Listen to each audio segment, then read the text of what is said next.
Il ne change pas. Est-ce que vous le croyez?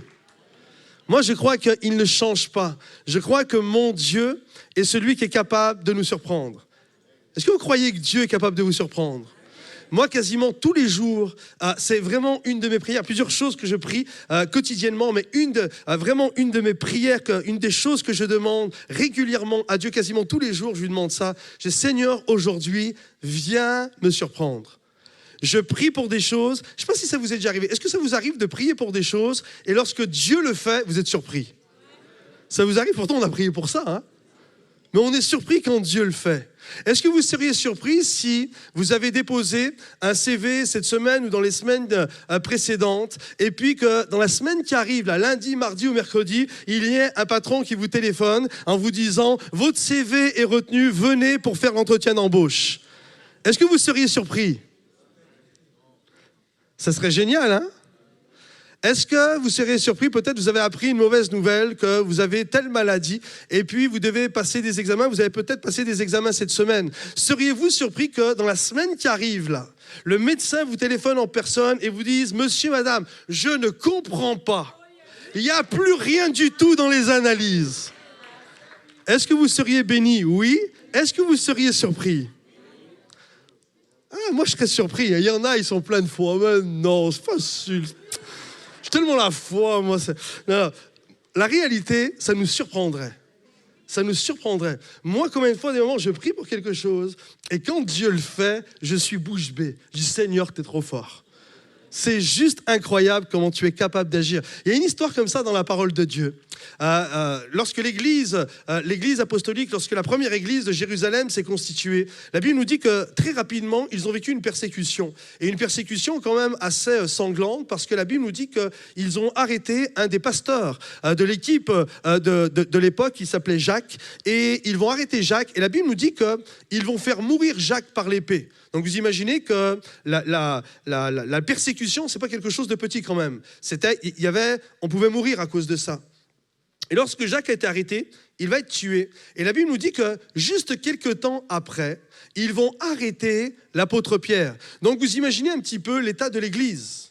L'état de l'église de Jérusalem, ils disent « Waouh, ils nous ont déjà tué un pasteur, ils risquent de nous en tuer un deuxième. » Alors qu'est-ce que l'église de Jérusalem a fait? Elle a fait ce qu'il faut faire, elle s'est mise à prier. Et la Bible nous dit, ils se sont réunis dans les maisons et ils se sont mis à prier, ils se sont mis à intercéder en disant « Seigneur, libère Pierre ». Et la Bible nous dit que l'église ne cessait, ce n'était pas juste une simple prière, l'église ne cessait de faire monter des prières de la terre, de la terre jusqu'au ciel. Il ne cessait de faire monter des prières devant le trône de la grâce, afin que Dieu intervienne, que la main de Dieu intervienne pour que Pierre puisse être libéré. Et vous savez ce qui s'est passé? Dieu répond aux prières, hein? Dieu a agi, il va envoyer un ange. Et la Bible nous dit, alors que Pierre est en prison, il est là, il est entouré de 4 escouades, 16 soldats autour de lui. Et là, les 16 vont s'endormir profondément, alors que Pierre a les fers aux pieds, que tout le monde dort autour de lui. L'ange arrive, il va libérer Pierre de ses fers. Pierre va se lever, tout le monde est en train de dormir. Pierre va suivre l'ange. Et la Bible nous dit qu'ils arrivent devant la sortie de la prison. Et là, il y a une grande porte de fer. Et la Bible nous dit que Dieu, à travers l'ange, va ouvrir cette porte de fer. Et cette porte de fer va s'ouvrir devant l'apôtre Pierre. Et Pierre va sortir libre de la prison. Waouh! Et vous savez ce qu'il a fait une fois qu'il est sorti? Le plus naturellement du monde, il a été voir ceux qui étaient en train de prier pour lui. Eh bien oui, ils sont en train de prier pour moi. Mes frères et sœurs, ils sont à l'église, ils sont en train de prier pour que je sois libre. Alors Pierre a été les voir. Et regardez ce qu'il a dit. Il a dit ceci, il frappa. Si tu peux mettre la diapo, s'il te plaît. Il frappa à la porte du vestibule. Donc, c'est Pierre. Hein. Il frappa à la porte du vestibule. Et une servante nommée Rhode s'approcha pour écouter. C'était le lieu où ils étaient en train de prier pour lui. Elle reconnut la voix de Pierre. Et dans sa joie, au lieu d'ouvrir, elle courut annoncer que Pierre était devant la porte.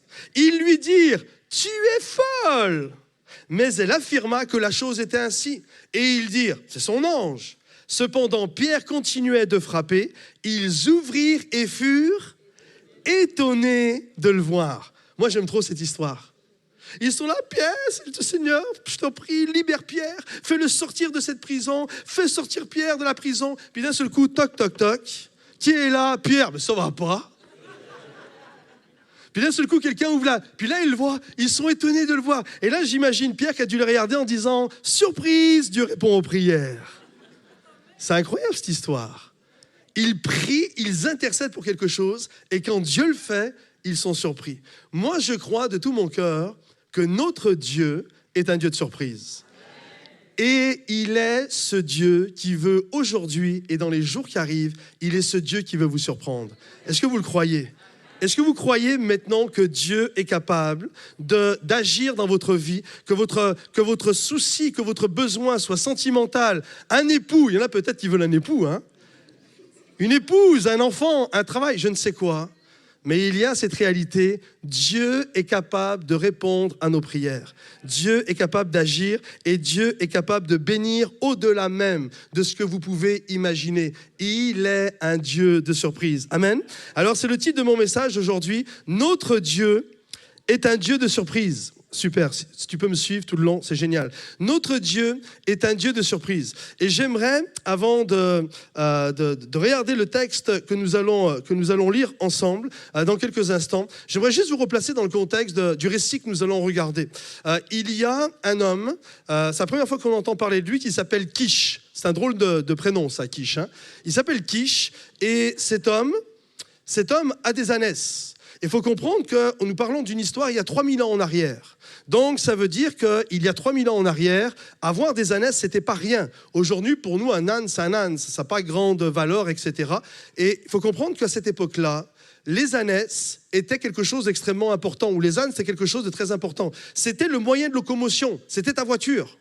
Si tu n'avais pas ton ânesse, si tu n'avais pas ton âne, tu ne pouvais pas, si tu devais aller d'un point à un autre point et c'était un long voyage, tu étais obligé de marcher et d'avoir des montures. C'était littéralement, c'était ta voiture, c'était ton moyen de locomotion. Mais en plus, c'était pas que ça, c'était ta camionnette. C'est-à-dire que lorsque tu travaillais, si tu n'avais pas les ânesses, si tu n'avais pas cette bête de somme, tu ne pouvais pas travailler. Comprenez-vous ? Donc c'était quelque chose d'extrêmement grave lorsqu'il a perdu ses ânesses. Il s'est retrouvé dans une situation catastrophique, que ce soit financière pour son entreprise, pour travailler, pour vivre sa vie de tous les jours. Alors Kish, il s'est inquiété et il a été voir son fils et il a été voir un serviteur.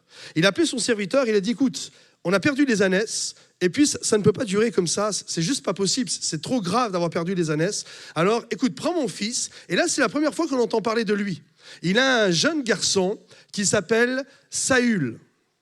Et Saül, c'est celui, vous connaissez, qui deviendra le roi d'Israël. Et là, à ce moment-là, c'est juste un jeune homme, personne ne le connaît. Saül, c'est juste le fils de Kish, un jeune gars. Personne ne connaît ce garçon. Et là, Kish va dire, écoute Saül, écoute mon serviteur, il faut que vous retrouviez les ânesses, parce que c'est trop grave ce qui prend place. Et là, la Bible nous dit, ils vont partir. Ils vont courir par monts, par vaux, ils vont marcher à gauche, à droite, ils vont essayer de retrouver les ânesses. Et puis, après des jours de recherche, il arrive à un moment donné où Saül n'y croit plus. Alors, il regarde son serviteur et il lui dit, écoute, faut se rendre à l'évidence. On a perdu les ânesses. C'est terminé. Ce que nous avions, on l'a perdu. On avait ceci, on l'a perdu, c'est terminé. Laissons tomber et rentrons à la maison. Il faut se rendre compte, il faut se rendre à l'évidence. Et là, le serviteur a une idée. Il dit, écoute, avant d'abandonner, voilà ce que je te propose. Pas très loin, là, juste à côté, il y a un petit village. Et dans ce petit village, il y a un homme de Dieu. Il y a un prophète. Et ce prophète s'appelle Samuel, il est extrêmement connu et je crois vraiment peut-être que lui pourrait nous aider. Peut-être que lui pourrait nous dire où sont les ânesses. Alors Saül, qui n'a rien à perdre, il dit, écoute, on est juste à côté, on n'a qu'à y aller.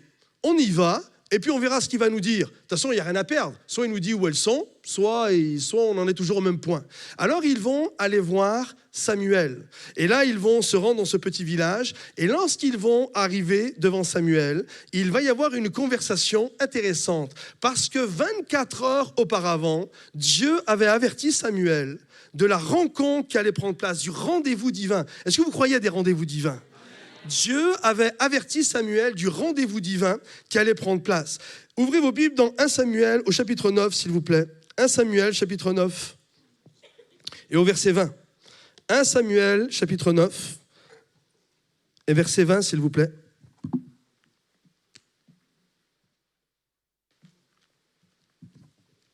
1 Samuel, chapitre 9, verset 20. Donc Saül se retrouve à aller devant Samuel, et là il lui pose la question de savoir où sont ses ânesses, où est ce que j'ai perdu dans ma vie. Et écoutez ce que Samuel va lui dire. Samuel va s'adresser à Saül et il va lui dire ceci. Ne t'inquiète pas, 1 Samuel, chapitre 9 et au verset 20. Ça va apparaître, si vous n'avez pas de Bible, si vous êtes nouveau, ça va apparaître sur la diapo. Ne t'inquiète pas de tes ânesses perdues. Il y a aujourd'hui 3 jours qu'elles ont été retrouvées. Amen. Premièrement, notre Dieu est surprenant. Notre Dieu nous surprend en façonnant notre histoire. Est-ce que vous croyez que Dieu est capable de vous surprendre en travaillant de sa main dans le cours de votre histoire, afin de travailler, même si vous avez perdu des choses, de travailler le cours de votre histoire pour vous amener dans votre destinée?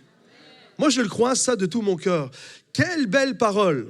Parfois, il arrive que nous ayons des questions. Ça vous arrive d'avoir des questions? Moi, ça m'arrive. Hein. Je me souviens au début, c'était l'église où j'étais, tout jeune chrétien que j'étais, des moments j'avais des questions, il y a des choses que je ne comprenais pas. Puis quelqu'un m'a dit, écoute, on ne demande pas pourquoi au Seigneur. Alors, ça m'avait frustré qu'on me dise ça. Et moi, je crois qu'on a le droit de demander pourquoi au Seigneur. Parfois, il y a des choses où on les perd. Pourquoi? Qu'est-ce qui s'est passé? Tout à l'heure, on a entendu des témoignages, pourquoi je vis ce que je vis. Mais je crois que notre Dieu, si nous avons des questions, notre Dieu est celui qui a des réponses. Et il a des belles réponses. Nous arrivons, nous sommes comme Saül. Où sont mes ânesses? Où est ce que j'ai perdu dans ma vie? Et notre Dieu a une parole de solution. Il a une parole apaisante. Ne t'inquiète pas de ce que tu as perdu. Savez-vous que notre Dieu est omniscient? Vous savez ce que ça veut dire omniscient?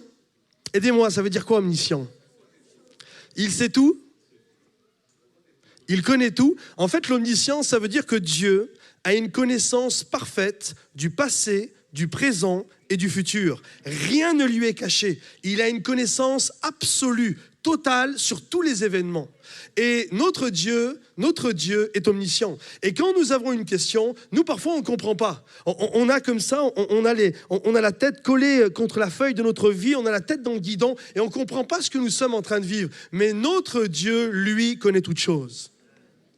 Et à nos questions, lui a toujours les réponses. Et parfois, nous sommes inquiets parce que nous considérons ce que nous avons perdu. Et certainement qu'aujourd'hui, il y a des personnes ici, vous avez perdu des choses. Mais j'aimerais vous dire ceci, votre Dieu est capable de travailler le cours de votre histoire afin de vous amener à bon port. Amen.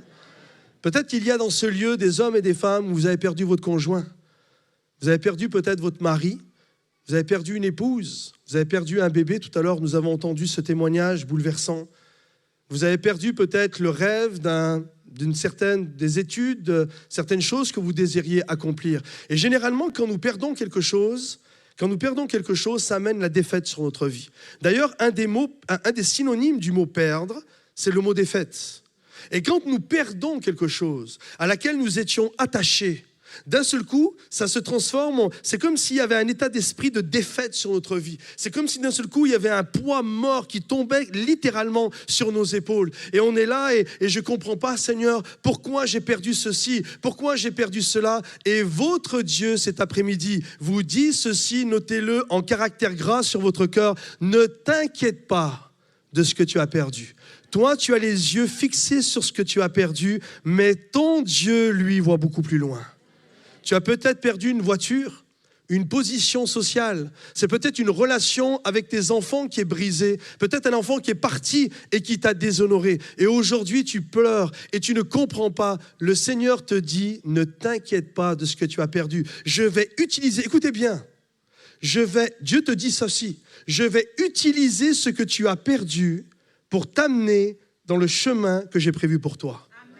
Toi, tu crois que c'est le tombeau, ça va t'amener au tombeau, c'est juste la fin, c'est juste terminé. Le Seigneur te dit non, c'est juste un tremplin pour t'amener là où je veux t'amener.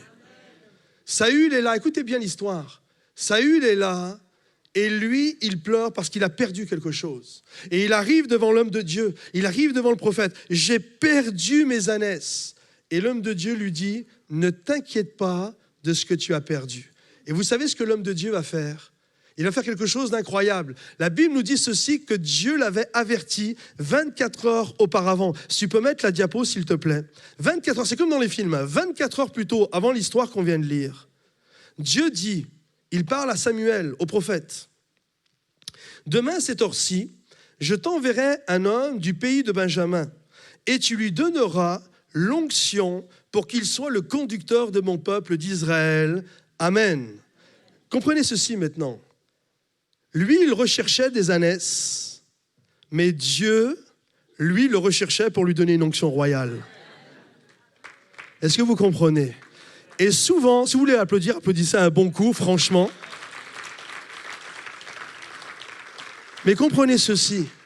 Souvent, nous pleurons et nous avons les yeux fixés sur les ânesses que nous avons perdues, sur les choses que nous avons perdues.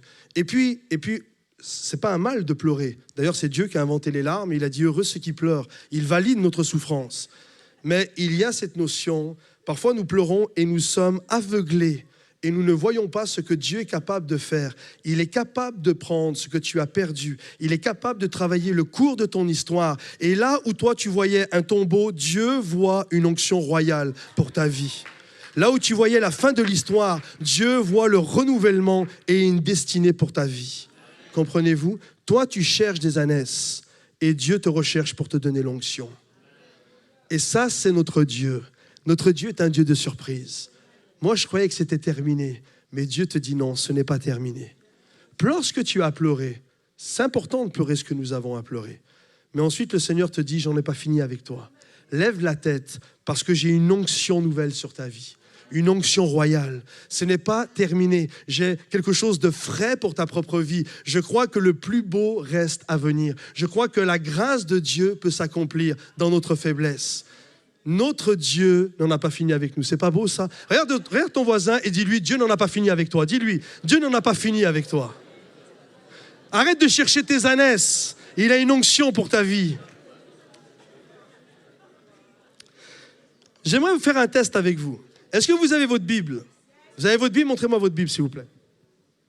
Ou si vous n'avez pas de Bible, si vous avez un iPad ou si vous avez une feuille, je ne sais pas. Vous avez quelque chose? Peu importe. Vous avez quelque chose? OK. On va faire un test ensemble. Faites le test avec moi. Ouvrez une page, peu importe. Ouvrez une page. Ou si vous avez une feuille, ouvrez une feuille. Si vous avez un iPad, ouvrez une page sur l'iPad. Peu importe. C'est bon, vous l'avez fait? Maintenant, regardez ceci. N'ayez pas peur, vous n'allez pas être ridicule pendant longtemps. Maintenant, regardez, faites ceci. Collez la feuille sur vos yeux comme ça. Faites-le, comme je l'ai fait.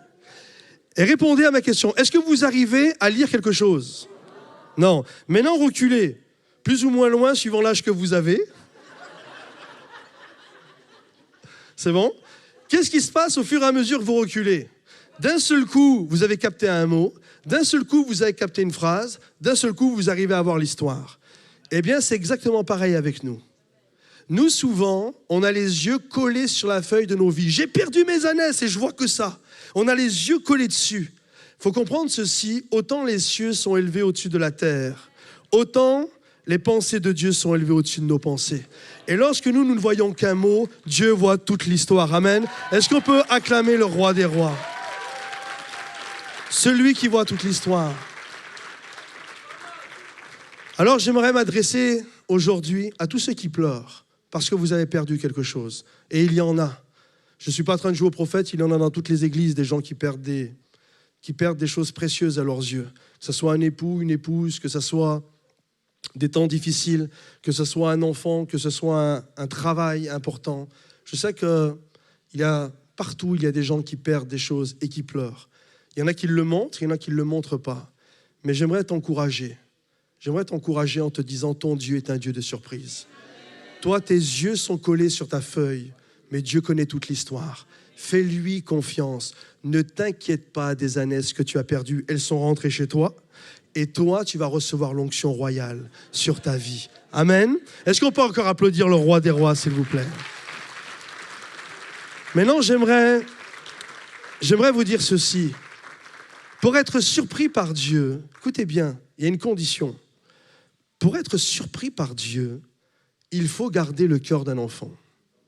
Il faut rester dans l'émerveillement. Je finirai, deuxièmement, rester dans l'émerveillement. Rester avec un cœur émerveillé, apprendre à rester émerveillé de ce que Dieu est capable de faire. Certains, vous n'êtes plus surpris par Dieu. Il y a des gens, vous allez me dire, mais il y en a, ils sont tout le temps surpris. Tous les jours, vous les croyez. C'est incroyable ce que Dieu a fait. Puis il y en a, ça fait 10 ans, vous avez l'impression que Dieu ne fait plus rien avec eux. Est-ce qu'il y a un Dieu pour eux et un Dieu pour les autres? C'est le même Dieu pour tout le monde. Mais il y a ceux qui ont appris à garder un cœur d'enfant, un cœur qui reste captif et alerte de ce que Dieu est capable de faire. Puis il y a ceux qui se sont blindés. Regardez ce que la Bible dit. La Bible dit ceci. Matthieu, chapitre 19, verset 14, tu peux mettre la diapo. Jésus dit, « Laissez les petits enfants, ne les empêchez pas de venir à moi, car le royaume des cieux est pour ceux qui leur ressemblent. » Amen. Souvent, quand nous utilisons ce passage, moi-même d'ailleurs, dans un verset, on peut sortir plusieurs perles. Un verset, c'est comme un diamant, il y a plusieurs facettes. Et généralement, la perle que l'on ressort de ce passage-là, c'est de dire, ben voilà, nous sommes appelés à avoir la foi d'un enfant. Un enfant, c'est cette foi où il croit. Il est très crédule. Son papa lui dit quelque chose, il ne remet pas la parole de son papa en question, ou sa maman, il ne remet pas ça en question. Comprenez-vous? Ça, c'est une vérité. Mais je crois qu'il n'y a pas que ça. Je crois qu'un enfant a cette particularité que nous sommes appelés à imiter. Un enfant est toujours dans l'émerveillement. Est-ce que vous l'avez remarqué? Un enfant est toujours émerveillé. Vous n'avez jamais remarqué, je ne sais pas vos enfants, mais les miens, c'était ça. Un enfant ne se déplace jamais en marchant. Vous avez remarqué? Ils sont toujours en train de courir. Tout le temps, il court. Vous savez pourquoi un enfant court? Moi, j'avais ma deuxième, elle courait tellement, elle a 15 ans, elle continue de courir d'ailleurs. Elle courait tellement, on l'appelait le ventilateur à la maison. Elle rentrait dans une pièce, elle nous faisait l'air comme ça. Vous savez pourquoi un enfant court tout le temps? Un enfant ne court pas juste parce qu'il trouve que c'est fun de courir. Non. Vous savez pourquoi un enfant court? Parce qu'un enfant est pressé de vivre de nouvelles aventures. Il n'a pas de temps à perdre. Il est là, il est en train de jouer, on l'appelle, wow, là-bas, il va là-bas. Il est toujours en train de courir. Comprenez-vous? J'ai pas de temps. C'est à l'adolescence, ça. Ouais, ça va. Mais avant, ils sont toujours en train de speeder. Regardez un enfant, il est toujours émerveillé. Un rien l'amuse. Vous le mettez devant un bocal avec un poisson rouge. Vous allez vous ennuyer au bout de 20 secondes. Lui, il peut rester pendant des heures à regarder le poisson rouge. Comprenez-vous? Vous, si vous regardez un feu d'artifice, si ce n'est pas le feu d'artifice de l'année avec la grosse musique, avec le gros système pyrotechnique, machin, bidule chouette, vous allez, si c'est juste 2-3 trucs comme ça, c'est vraiment nul ce truc. Mais un enfant, un pétard, il est en extase totale, un enfant. Comprenez-vous? Un enfant, c'est ça le cœur d'un enfant. Vous lui donnez un ballon, on vous envoie un ballon et vous faites ça, vous le renvoyez. Un enfant, il va jouer des heures avec un ballon. Et la réalité est la suivante. Un enfant a ce cœur où tout est là, tout pour lui est une aventure. Il reste avec cette capacité d'émerveillement. L'apôtre Paul, écoutez bien ce que l'apôtre Paul a dit. L'apôtre Paul s'est adressé à une église et il a dit à cette église, vous couriez si bien. Qui vous a arrêté? Comprenez-vous? Et demain, on est là. Vous vous souvenez quand vous avez donné votre vie à Jésus? Suivant, il y en a peut-être, ça fait 1 mois, d'autres, ça fait 10 ans, 15 ans, 20 ans, 30 ans, je ne sais pas. Mais souvenez-vous quand vous avez donné votre vie à Jésus. Vous en souvenez? Est-ce que vous vous souvenez comment tout le monde était beau et comment tout le monde était incroyable dans l'église? Moi, je me souviens, j'étais là, mais tout le monde, vous allez me dire que j'étais peut-être naïf, mais tout le monde, waouh, ils sont tous géniaux, ils sont tous gentils, waouh, tout le monde est incroyable dans l'église. Tous ceux qui faisaient chanter, c'était génial. Il n'y avait pas mes préférés. C'était juste incroyable. À chaque fois, je ressentais la présence de Dieu. C'était juste magnifique. J'ouvrais la Bible. À chaque fois que je tournais une page, à chaque fois, c'est pas une blague, hein, même c'était quasiment à chaque verset, vous m'auriez pris pour un fou. Chaque verset, je dis, oh Seigneur, t'es trop fort. C'est incroyable. Vous comprenez? Puis avec le temps, tu es là, tu lis ça, tu fais même plus gaffe, ouais, bon, c'est normal. Tu vois Jésus, il guérit les aveugles, il fait ça, ouais, et puis quoi, vous comprenez? Il faut garder ce cœur émerveillé. Dieu peut vous surprendre lorsque vous gardez ce cœur d'enfant. Lorsque vous avez cette capacité où votre cœur s'ouvre, où vous dites, Seigneur, j'ai besoin que tu viennes m'émerveiller. Je disais tout à l'heure, et puis s'il y a des adolescents, ne vous sentez pas du tout, j'étais ado, puis des moments, il y en a, ça arrive à l'adolescence, et jusqu'à l'âge de 80 ans, hein, ça dure. Hein. Mais d'un seul coup, la capacité d'émerveillement, de waouh, tout est génial, ça laisse la place à un ouais, bof. Et des moments, c'est jusqu'à 70 ans, 80 ans. Et regardez, il y a aussi des personnes âgées qui sont au milieu de nous, et malgré la peau fripée, malgré les cheveux blancs, ils ont gardé une âme d'enfant. Comment vous les reconnaissez? Ils sont frais. Vous avez remarqué, ils sont frais. À leur contact, vous êtes toujours encouragés. Tout le temps, ils ont une belle parole du Seigneur à vous dire, un beau témoignage à vous communiquer. Et je crois que pour être surpris par Dieu, écoutez-moi bien, pour être surpris par Dieu, il faut garder le cœur d'un enfant. Il faut dire, Seigneur, je ne sais pas comment tu vas le faire, mais viens me surprendre. Est-ce que quand vous lisez les évangiles, est-ce que vous êtes déjà aperçu que Jésus créait tout le temps la surprise? Est-ce que vous l'avez déjà vu? La Bible nous dit, hein, vous lirez ça tranquillement, vous lirez les évangiles, la Bible nous dit que parfois Jésus arrivait, il y avait une foule comme ça, et la Bible nous dit que lorsque Jésus arrivait, la foule, littéralement, je cite, la foule était étonnée de le voir. Lorsqu'il enseignait, ils étaient étonnés de ce qu'ils avaient entendu. Jésus ne cessait de créer l'étonnement et la surprise. Parfois, Jésus accomplissait un miracle et la Bible nous dit que ceux qui repartaient après avoir vu le miracle discutaient ensemble et la Bible nous dit qu'ils étaient surpris de ce qu'ils avaient vu. Comprenez-vous? Jésus ne cessait de créer la surprise partout où il allait. D'ailleurs, des moments, il a des drôles de pratiques en matière de guérison, des moments Jésus. Hein. Je ne sais pas si vous avez déjà fait attention, le coup où c'est qu'il fait de la boue avec sa salive pour guérir un aveugle. C'est quand même spécial, quoi. Je prends de la terre, je crache dessus, je fais une sorte de boue comme ça, et puis je colle ça sur les yeux. Vous ne trouvez pas ça surprenant quand même? Non? Bon, j'ai amené de la terre, je vais cracher dessus tout à l'heure et je vais vous le coller sur les yeux. Vous allez voir si vous n'avez pas trouvé ça surprenant.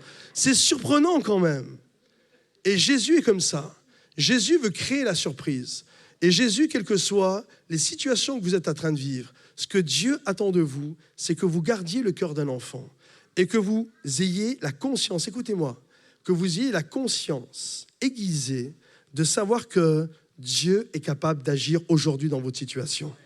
Il est capable de vous surprendre aujourd'hui. Vous savez pourquoi il est capable de vous surprendre? La Bible nous dit ceci, si tu peux mettre la diapo. Car il dit et la chose arrive. Il ordonne et elle existe. Oh. Si ce Dieu-là n'est pas capable de vous surprendre, je ne sais pas qui peut vous surprendre. Hein? Car il dit et la chose arrive. Il ordonne et elle existe. Ton Dieu peut dire que la lumière soit, poum, et la lumière arrive. Vous savez, des moments, on se sent comme dans Genèse au chapitre 1. Vous avez lu Genèse chapitre 1, c'est facile, c'est tout au début de la Bible. Hein. Dieu créa les cieux et la terre était informe et vide. Et des moments, on a l'impression que c'est notre vie, ça. Pasteur, je suis informe et vide en ce moment. C'est juste le chaos. Et la Bible nous dit que le chaos était là, il y a l'abîme qui était là. Et des moments, on regarde notre vie, c'est juste ça. C'est informe, c'est vide, c'est le chaos, c'est l'abîme, c'est les ténèbres. Mais vous savez qu'au milieu de tout ça, la Bible nous dit que l'Esprit de Dieu se mouvait au-dessus de tout ça. Et nous, des moments, on est là, on ne voit que des ténèbres, mais même au-dessus de vos ténèbres, l'Esprit de Dieu est là.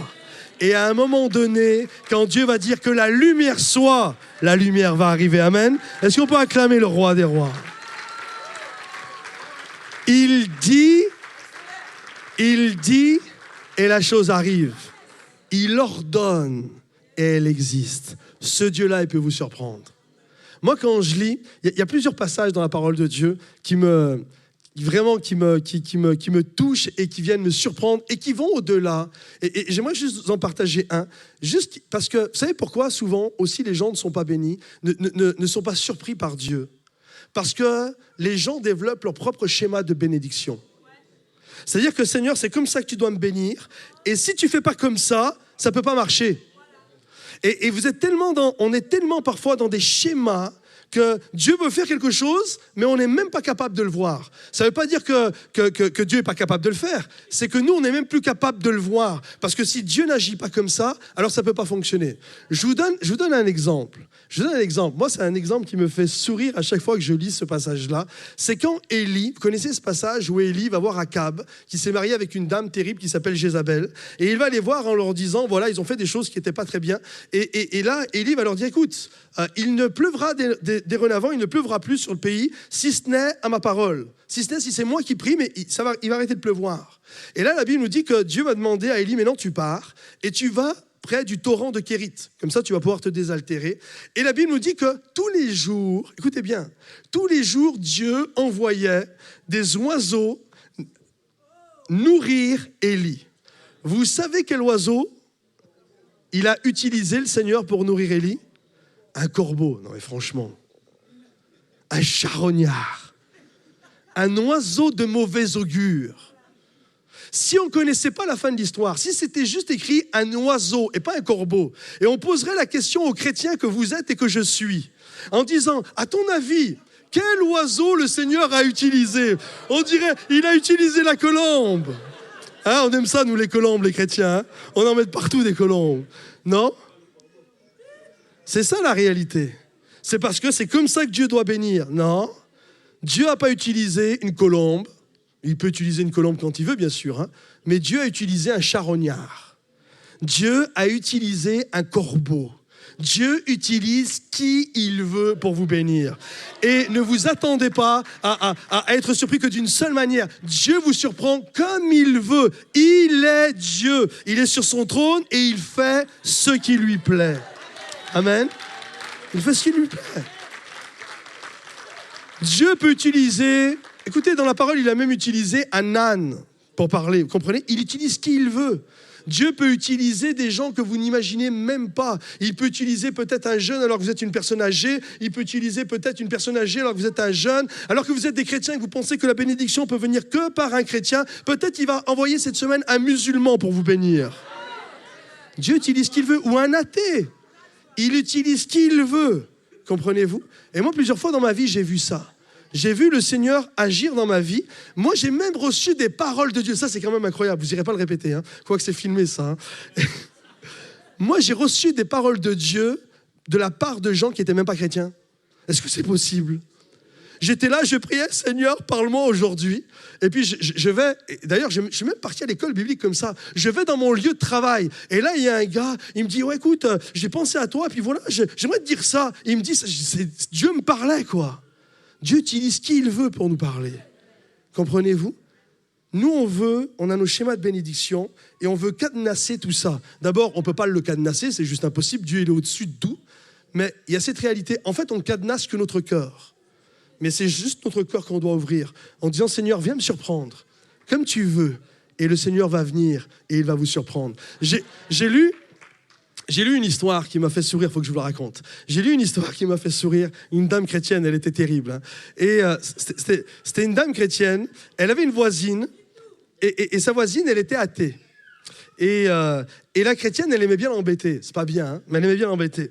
Et donc, ce qu'elle faisait, chaque fois qu'elle la croisait dans les escaliers, la dame chrétienne disait, en voyant sa voisine athée, elle disait « Gloire à Dieu !» Et là, la dame athée, la voisine athée, la regardait, et puis sur le même ton, avec du tac au tac, elle répondait « Dieu n'existe pas ». Et là, tous les jours, elle se croisait, et la chrétienne « Gloire à Dieu !» prenait vraiment un plaisir à lui dire ça chaque fois qu'elle la croisait « Dieu n'existe pas ». Et puis un jour, écoutez bien, la chrétienne, elle est sur son balcon, et elle passe par un temps difficile. Elle n'a plus de quoi manger, elle n'a plus rien, et elle est là sur son balcon, et elle prie. Mais elle ne se rend pas compte que sa voisine est à côté, qu'elle l'entend. Et là, elle prie et dit, Seigneur, tu vois, je passe par un temps difficile, moi et ma petite fille, on n'a plus rien à manger, et le frigo est vide, Seigneur, pose ta main, fais quelque chose, Seigneur, envoie-nous à manger. Et là, la dame athée qui entend ça, elle est touchée dans son cœur. Elle a de l'humanité, elle est touchée dans son cœur, elle dit, mais je ne peux pas laisser cette dame comme ça. Alors, elle va dans un magasin. Elle va dans une épicerie et puis elle lui achète une corbeille de nourriture. Et là, elle retourne chez la voisine, mais elle n'ose pas lui dire. Elles sont toujours en bisbille, là, toutes les deux. Alors, elle n'ose pas lui dire. Et elle pose ça devant sa porte, elle part. Et là, la chrétienne, elle ouvre la porte, elle voit le panier plein de nourriture. À votre avis, elle dit quoi? Gloire à Dieu!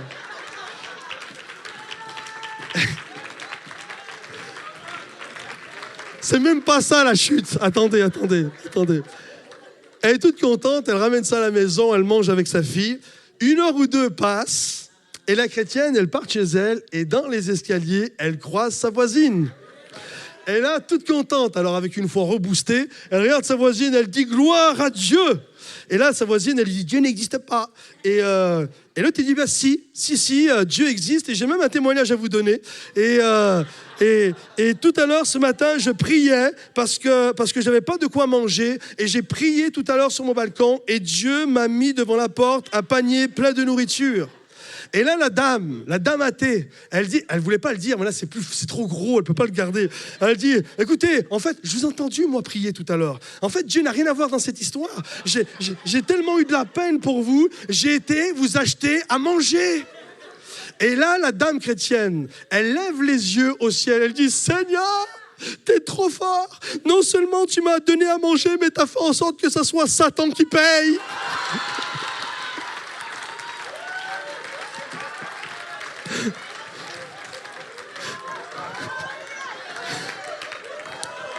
C'était pas Satan, hein, la dame. Hein. C'était pas gentil de sa part quand même. Hein. Faut pas l'imiter quand même. Hein.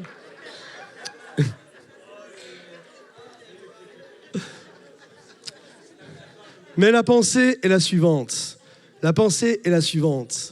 Dieu est Dieu et il utilise qui il veut pour vous bénir. Qui il veut. On doit juste apprendre à garder un cœur ouvert. En disant, je demande au pianiste, tu peux revenir s'il te plaît.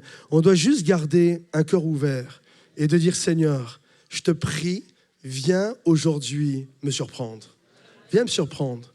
Vous savez, Dieu peut-être va vous surprendre en répondant à votre prière. Moi, je crois que Dieu est capable de répondre aux prières. Peut-être Dieu va vous surprendre parce qu'il ne va pas répondre à votre prière parce que ce n'est peut-être pas le mieux pour vous. Mais il va trouver quand même une solution. Parce que notre Dieu, c'est toujours un Dieu de solution. Comprenez-vous? Lorsque Jésus est sur la croix, la Bible nous dit qu'au pied de la croix, il y a sa maman, Marie, et il y a le disciple que Jésus aimait, l'apôtre Jean. Et Jésus, avant de mourir, est là et il voit ces deux personnes. On comprend la souffrance de ces deux personnes. Marie est en train de souffrir parce qu'elle perd son fils. Et puis, Jean est en train de souffrir. C'est un garçon de 17-18 ans à ce moment-là. Il est en train de souffrir parce qu'il perd son héros. Et certainement que leur solution à eux, c'est que Jésus ne meurt pas sur la croix. La solution de cette maman, c'est que mon fils, je ne veux pas qu'il meure sur la croix. Je ne veux pas qu'il meure, je veux qu'il redescende et qu'il me soit donné. Puis la solution de Jean, c'est à peu près la même chose. Sauf que la volonté de Dieu, il fallait que ça se passe. Mais Dieu avait quand même une solution, qui a dû les surprendre d'ailleurs. Il va regarder sa maman, il va lui dire « mère, femme », et il va montrer l'apôtre Jean, qui est un jeune homme, 16, 17 ans, 18 ans à tout casser. Il va lui dire « femme, voici ton fils. J'ai une solution pour toi. Voici ton fils, tu as besoin d'un fils. Moi, je pars. Puis tu souffres en tant que mère, mais regarde, j'ai une solution. Ce n'est pas celle que tu avais envisagée, mais c'est celle que j'ai prévue pour toi. » Jean, certainement, si Jésus lui a donné une maman, c'est qu'il n'avait plus de maman. Et certainement que ce jeune adolescent est en train de souffrir de perdre son ami sur la croix. Qui mieux qu'une maman pouvait consoler le corps de cet enfant? Et Dieu lui a donné une maman. Comprenez-vous? Dieu a toujours une solution. C'est peut-être celle que vous aviez envisagée, ou peut-être pas.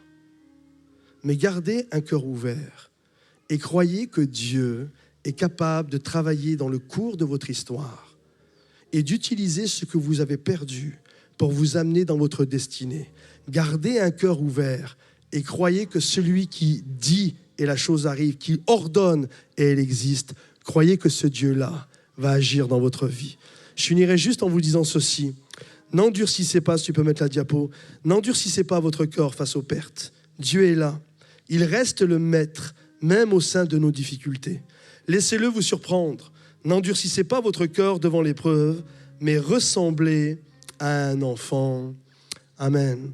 Est-ce qu'on peut se lever tous ensemble à notre place? Je demande à tous les musiciens de revenir. J'aimerais qu'on puisse chanter ce chant qu'on avait chanté tout à l'heure. Mon âme, oh mon âme, chante mon âme, Yahweh. Est-ce que juste là où nous sommes, juste si on peut courber nos têtes un instant, sans regarder ceux qui sont à gauche ni à droite, c'est juste entre vous et Dieu. J'aimerais juste là où vous êtes faire un appel. faire un appel très simple cet après-midi. Peut-être que tu es venu dans ce lieu aujourd'hui et tu es venu avec tes questions. Tu es comme Saül qui se pointe devant Samuel et qui a ses questions. Où sont passées mes ânesses ? Tu as les yeux collés sur ce que tu viens de perdre et tu es dans ta souffrance. Et le Seigneur aujourd'hui désire te relever. Le Seigneur désire aujourd'hui te donner une onction fraîche et nouvelle afin que tu puisses poursuivre ta route. Si aujourd'hui tu as besoin de la prière, tu as besoin d'être renouvelé, encouragé, tu as besoin d'une parole de Dieu, une direction de Dieu, alors juste là où tu es, je t'invite à lever la main à ta place, j'aimerais prier pour toi. Il y a plusieurs mains partout à travers ce lieu qui se lèvent, que d'autres mains qui se lèvent. J'aimerais qu'on puisse prendre un instant. Pasteur Sosten, on peut faire venir les gens sur le devant. Je vais demander à tous ceux qui ont répondu, pendant que la musique continue, je vais demander à toutes les personnes, j'aimerais qu'on puisse prendre un instant, prier pour vous, juste à sortir de vos rangs et à vous approcher sur le devant. Approchez-vous sur le devant. J'aimerais qu'on puisse prendre un instant, qu'on puisse prier. Approchez-vous. S'il y a des gens, vous n'avez pas encore répondu à cet appel, il n'est pas trop tard. Approchez-vous sur le devant, on va prier. On va prier pour que Dieu vienne, pour que Dieu agisse.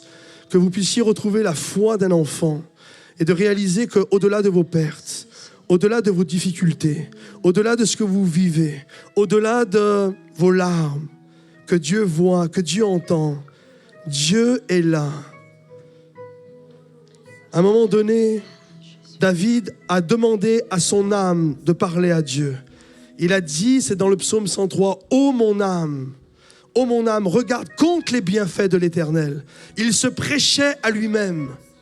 Certainement qu'il était dans un temps de découragement. Et il s'est prêché à lui-même.